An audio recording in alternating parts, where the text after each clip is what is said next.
असेल तर असं वाटतं की नको फार होते तर कोणी थांबलं पाहिजे आपण. मग जरा पॉज घेतात आणि परत एक नवीन कामाला जातात.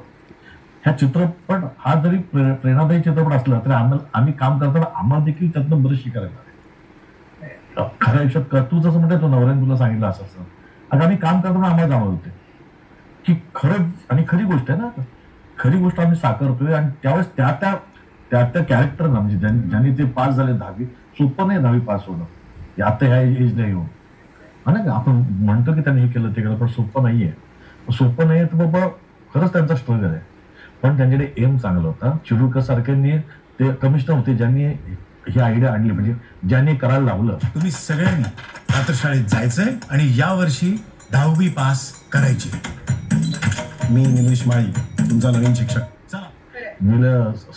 आमचे कोण माळी सर ते होते म्हणून ती सगळे रात्र शाळेत जाऊन या लोकांनी 10वी पास केली. अरे हाच विचार आम्ही जो ऐकला तो आम्हाला पॉझिटिव्ह वाटतो आणि जो आम्ही प्रेझेंट करतो लोकांसमोर तो अजून पॉझिटिव्ह वाटतंय आणि ह्यातून तूच काय आम्ही पण शिकतोय की आता थांबायचं नुसतं नाव नाहीये. तो ना एक पॉझिटिव्ह मेसेज आहे की चांगल्या कामाला जा तुम्ही. त्यासाठी गडबड करू नका. छान प्रामाणिकपणे पुढे जा आणि त्यासाठी पुढे थांबायचं नाही. बरोबर आहे.